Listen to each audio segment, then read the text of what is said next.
ভারত শেখ পরিবারের বাইরে অন্য কিছু চিন্তা করতে পারে না, বলেছেন দুদু। ভারত সব সময় আওয়ামী লীগ, শেখ মুজিব, শেখ হাসিনার বাইরে কখনো অন্য কোনো চিন্তা করতে পারে না বলে মন্তব্য করেছেন বিএনপির ভাইস চেয়ারম্যান শামসুজ্জামান দুদু। বলেছেন, এর বাইরে কোনো চিন্তা করতে পারেনি বলে ভারত বাংলাদেশের জনগণের বন্ধুত্ব হতে পারেনি, বাংলাদেশের স্বাধীনতা ও গণতন্ত্রের বন্ধু হতে পারেনি। সোমবার 23শে ডিসেম্বর জাতীয় প্রেস ক্লাবে ভারতীয় আগ্রাসনের হাসিনার দেশ জুড়ে অরাজকতার ও প্রতিবাদের আয়োজিত এক বিক্ষোভ সমাবেশে তিনি এই সব কথা বলেন। অন্তর্বর্তী সরকারকে লক্ষ্য করে শামসুজ্জামান দুদু বলেন, এই গণ অভ্যুত্থানের অন্যতম দিক হচ্ছে একটি নির্বাচিত সরকার। সেই নির্বাচিত সরকার যতক্ষণ না আসবে গণ অভ্যুত্থানে তার মর্যাদা হারাবে। যদি সেই মর্যাদা ধরে রাখতে হয় তাহলে নির্বাচিত সরকার প্রতিষ্ঠিত করার মধ্য দিয়ে সংকট কাটাতে হবে।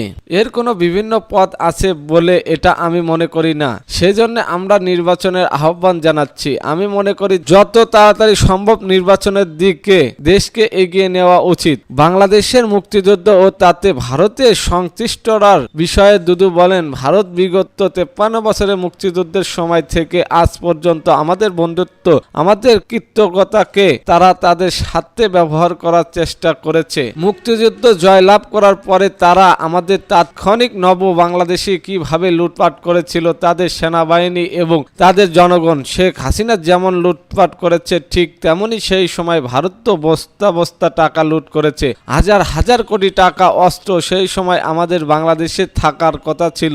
অর্থাৎ একটা সেনাবাহিনী তৈরি করার মতো অস্ত্র সেই সময় বাংলাদেশে ছিল, সেইগুলো ভারত লুটপাট করে নিয়ে গেছে। ভারতের সমালোচনা করে তিনি বলেন, এক পেশাসিক শাসক, পেশাসিক দল ও পেশাসিক শাসনের পতন হয়েছে, কিন্তু সেই পতন ভারত আজ পর্যন্ত মেনে নিতে পারেনি। ভারত সেই ভয়ঙ্কর গণহত্যাকারী ও লুটেরার প্রধান শেখ হাসিনা এবং তার দলকে আশ্রয় দিয়েছে। এই আশ্রয়ের মধ্য দিয়ে এটা প্রমাণ হয়েছে যে তারা ভারত ও গণহত্যাকারী ও লুটেরার পক্ষের একটা শক্তি। প্রধান উপদেষ্টার উদ্দেশ্যে দুদু বলেন, 16 বছর ভারতের সাথে শেখ হাসিনা কতগুলো চুক্তি করেছেন। এখন সেই চুক্তি এবং দেওয়া নেওয়ার ব্যাপারটা জাতির সামনে আপনাকে স্থাপনা করতে হবে। ভারত ও পাকিস্তান ব্রিটিশদের সাথে টেলিফোনে বসে দেন দরবার করে স্বাধীনতা অর্জন করেছেন উল্লেখ করে বিএনপির এই ভাইস চেয়ারম্যান বলেন, ভারত এবং তাদের মিডিয়া বলছে তারা বাংলাদেশের কিছু অংশ দখল করতে নেবে। আমি ভারতকে অনুরোধ করব,